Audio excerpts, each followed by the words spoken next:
e ao mesmo tempo facer de oposición. É que iso é a cuadratura do círculo, e iso non é posible. E, polo tanto, señor Núñez Feijóo, o que non pode pretender é que, sendo responsable do aumento do paro no noso país, agora nos veña a decir que dentro dos concellos o Partido Popular vai a combatir o paro. É absolutamente imposible de poder facer dous papéis como pretende ao mesmo tempo. Polo tanto, menos disfraz, máis facer e, dende logo, máis verdade. Bueno, a única, isto leino hoxe na prensa, non? A única verdade que efectivamente está dicindo o señor Núñez Feijóo é que el pide o voto para Rajoy. Eso sí que é certo. El pide o voto para Rajoy. Debe ser a única verdade. Pero nós lle decimos ao Partido Popular que lle diga a verdade aos galegos e galegas, porque o Partido Popular si ten outro programa. O Partido Popular ten un programa oculto, o programa que si vai aplicar despois do 22 de maio. Ese programa que, desde logo, incluye cobrarlle a xente polo uso da auga de pozos e traídas particulares.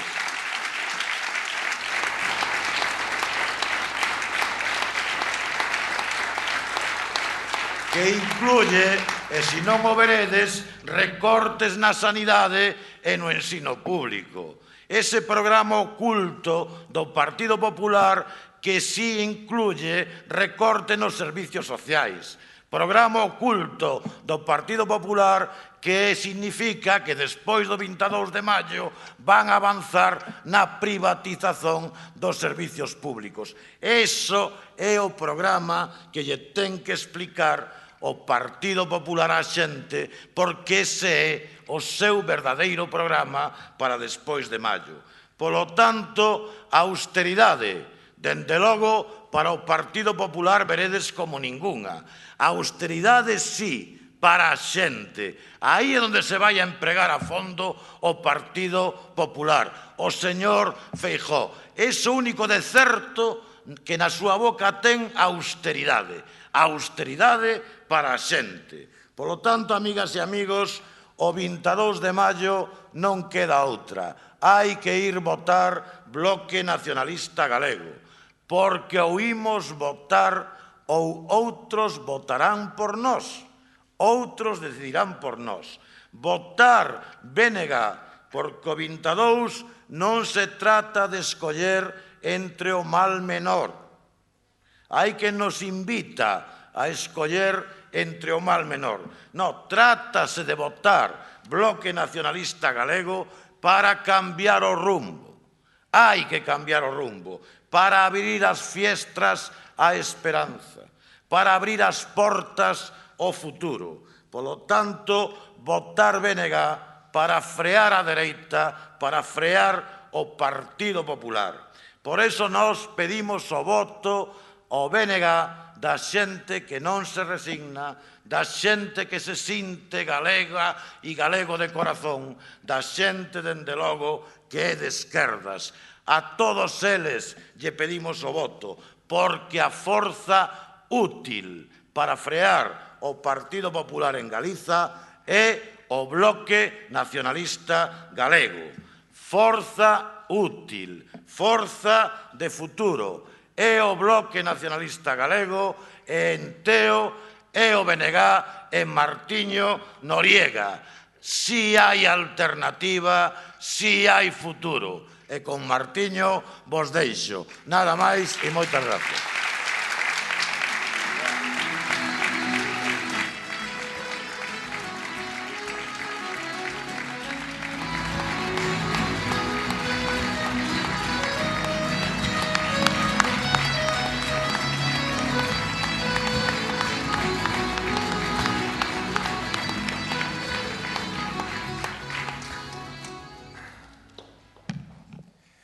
Bueno, bos días, é dicir, non? Porque co diluvio que está caendo, eu quería, antes de nada, agradecervos hoxe que estedes aquí. De verdad que pensei por un momento que íamos a estar Guillerme e eu. Así que moitas gracias por vir, pese ao mal tempo e o día complicado que tiñamos. Iniciamos unha campaña moi intensa, unha campaña polo conxunto das parroquias de Teo, onde estivemos na parroquia de Reis, con 2 actos centrais, un é este, na Ramallosa, e outro é o día 20, en Calo, ás 8:30, no Pazo de Adrán, de peche de campaña, para o cal estades todos e todas os que hoxe estades aquí convidado, evidentemente tamén os mítins parroquiais que organizaremos, porque están planificados máis de 15 actos durante todos estes días. E xa que estamos falando de campaña, onde toca falar, nos tamén aprendimos durante estes anos a escoitar, porque é verdade que durante todos estes anos, sistemáticamente, a través da insistencia de Renato, dos compañeiros, acudimos a todas as parroquias cada X meses a escoitar os veciños, apostando pola democracia participativa, por aquelas críticas que se nos trasladaban, aquelos apoios, aquelas ideas alternativas para construir un concello de todos e todas. Pero falando da campaña, a pesar de que estamos en Teo e toca falar da campaña de Teo, sí que me gustaría decir hoxe unha cousa diante dos recortes que está vendo estes últimos anos en dereitos laborais, e eu diría que tamén en dereitos fundamentais, hoxe aquí, en Teo, pero tamén en todos os concellos do país, non estamos todos. Falta Xaquín, o alcalde de Arzúa, e para el pido dende aquí, dende Teo, un forte aplauso.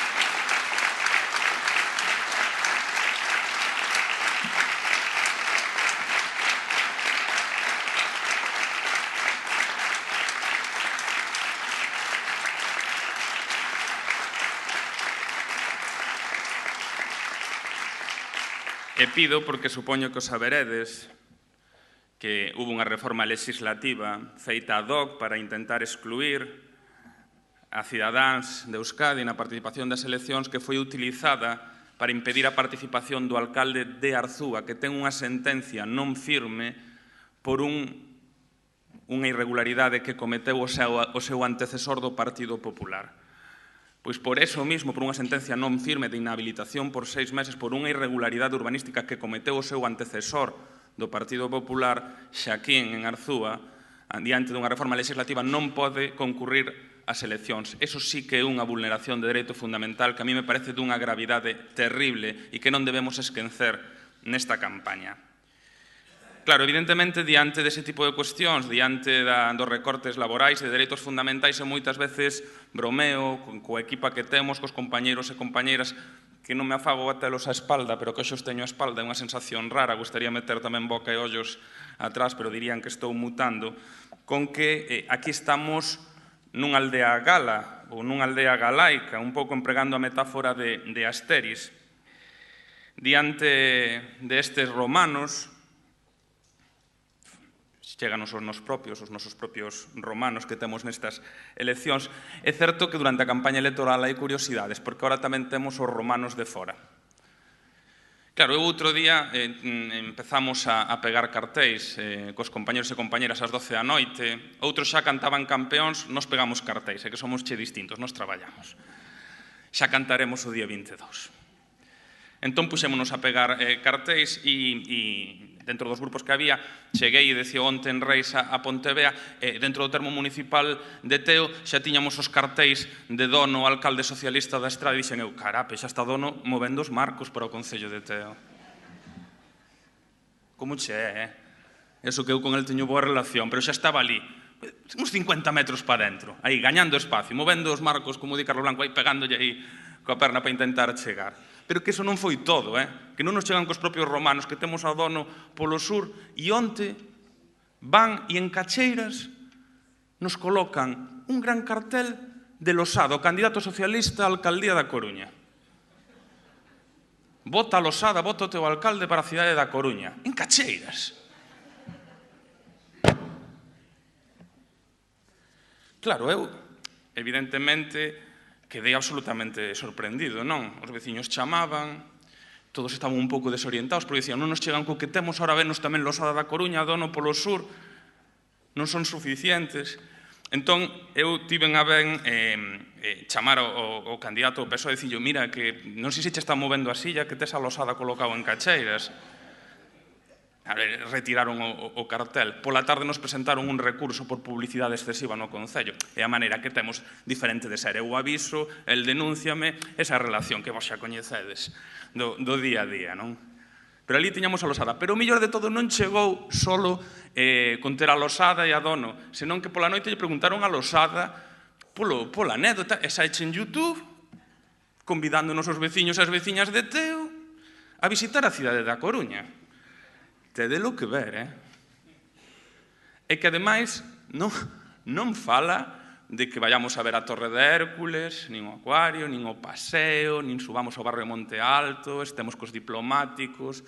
Non, di, eso sí, en perfecto pacovazquismo, con ese castellano bien cerrado aí, practicando o coruño, invita a todos os veciños de Teo e as veciñas a ir a Coruña a ver os seus centros comerciais.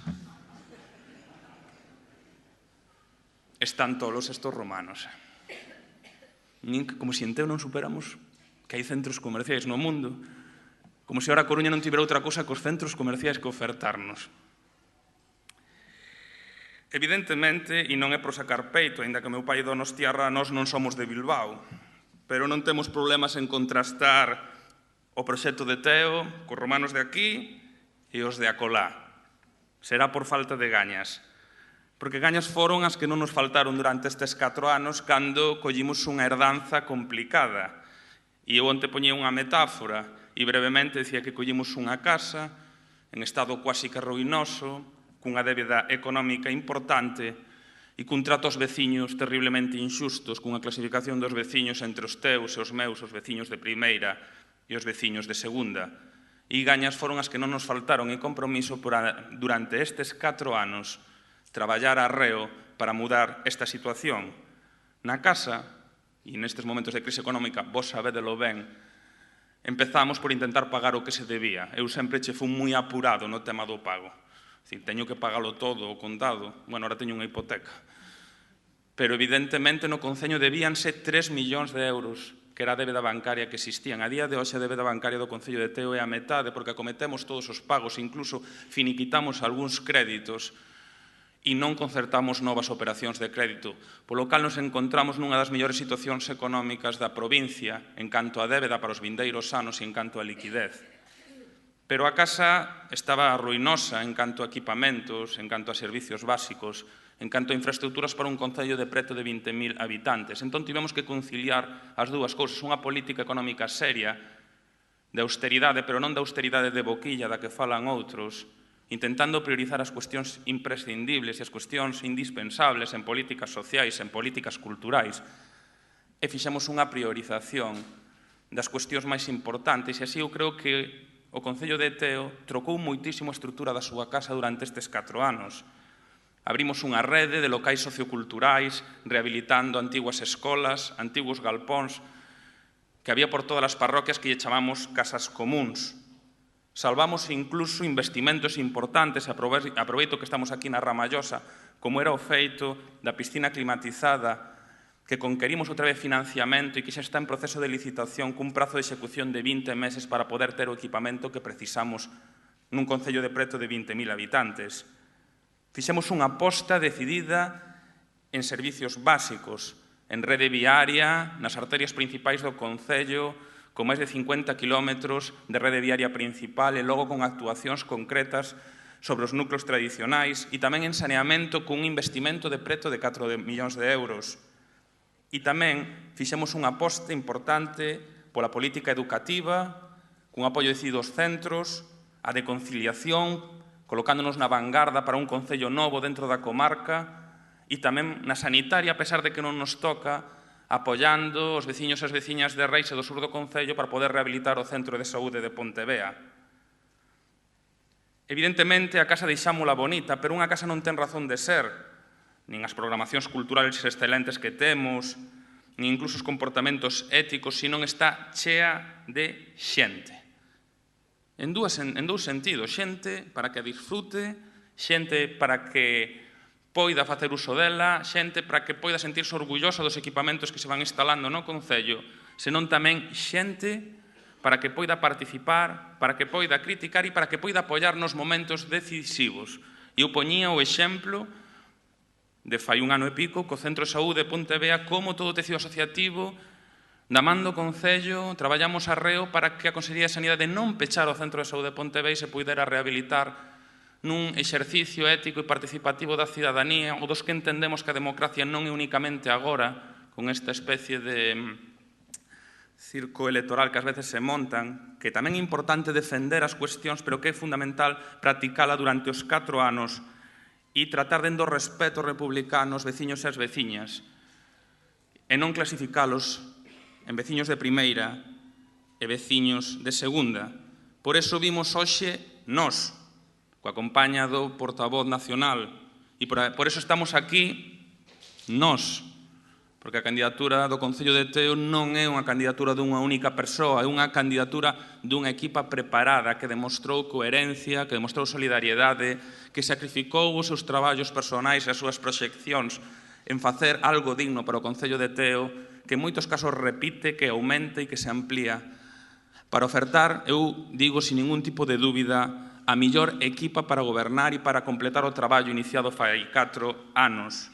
E por eso están aquí nós, ou eles, que sabemos que temos recursos limitados no Concello, pero que tamén temos o peito ateigado de proxectos e desexos para o mesmo, que demostramos saber facer máis con menos do que outros tiveron, que fixemos da honestidade e a transparencia unha razón de ser, que non intentamos nestas eleccións como outros ser o que non somos, somos o que somos, que non intentamos en ningún momento antepoñer as posicións partidarias ou interese xeral do Concello, que moitas veces foi posto en perigo polo egoísmo de uns e outros nunha corporación que sistemáticamente ou en algunhas ocasións non nos permitía desenrolar proxectos nin sacalos adiante. E por eso vimos hoxe aquí a Ramallosa e estaremos durante todos estes días pedíndovos, parroquia por parroquia, localidade por localidade, o voso apoio, porque estamos preparados para gobernar, como demostramos para un concello plural e diverso. Somos dun proxecto político, temos os nosos principios. Pero creo que se algo demostramos foi o que decía Carmen, que estamos preparados para entender a diversidade do concello e para solicitarvos un apoio maioritario para poder completar un traballo de xestión serio que se iniciou fai 4 anos. Porque demostramos, ademais, ser xustos no equilibrio territorial nun concello que era moi complicado, na medida en que había unha zona moi urbana, outra zona máis rural, na medida en que moitas veces a equidistancia non leva réditos porque se critica que a zona urbana non recibe os suficientes fondos, que se beneficia o rural, pero o rural se sinte agraviado. Intentamos ser xustos en todo momento cos recursos que tiñamos, intentar facer un reparto equitativo e entender o concello como unha casa grande, unha casa que ten habitacións coas súas parroquias, pero que ten pouco tabique, unha casa con moita luz, unha casa oxigenada. E vimos aquí a pedirvos o voso apoio, porque queremos completar un traballo que iniciamos fai 4 anos e que sabemos que non está rematado, a casa está recebada, pero falta pintala, falta poñela bonita. Porque sabemos, ademais, e isto sí que vos lo quero trasladar, que a pesar de todos os romanos que se presentan, só hai 2 opcións nesta aldea gala, e iso eu creo que hai que simplificalo porque nós así o explicitamos. A pesar de todas as caras que hai, incluso das que chegan de fora, en estes momentos, o vindeiro 22 de maio, só se pode decidir entre un goberno liderado polo BNG en Teo que aposte por completar o traballo ou unha aposta por voltar ao pasado, instalarnos nun armandismo sen Armando, que eu ás veces digo que é como a chicoria en comparación co café, e que verdadeiramente non entende cal é o principio de modernidade para un concello do século XXI que quere ser na comarca de Compostela, que quere ser vanguarda na comarca en políticas de conciliación, en políticas sociais, que quere facer aos seus veciños que se sintan orgullosos, críticos, pero orgullosos e participativos. Con esa vocación, coa vocación de que a campaña non só son os cartéis, que moitas veces vemos, eu vos confeso que levo fatal o de mirarme por todo o concello. Eu agradezo moito aos compañeros e compañeras, pero sair da casa, Martiño, levo fatal. As eleccións non son só esos cartéis, as eleccións non son só estos mítins, as eleccións tamén sodes vós, que tedes tamén que participar activamente nas parroquias, trasladar este tipo de cuestións, xenerar esos debates. Non estamos nun partido de fútbol. Non nacimos sendo do Madrid ou do Barcelona, ou do Deportivo, do Celta, ou da Real Sociedade, minoría étnica. Non estamos aquí por iso. Estamos aquí, verdadeiramente, decidindo que tipo de proxecto político queremos para o Concello, se queremos seguir apostando pola seriedade, o compromiso, a honestidade, ou se queremos voltar atrás, a ser coñecidos na comarca por un Concello retrasado respecto ao resto en todo tipo de políticas. Polo tanto, eu pídovos o voso apoio, agradezo xa aquí a presencia de moita xente, sobre todo o portavoz do BNG. Dende o BNG de Teo apostamos polo futuro, apostamos por un Concello de todos e todas e queremos que vos fagades o mesmo. Eu sei que co voso apoio poderemos, eu sei que esta marea é imparable. Así que moitas gracias, moito ánimo, estamos empezando, temos os motores quentes, temos moita forza e temos moita ilusión. Moitas gracias, adiante co BNG. Moitas gracias.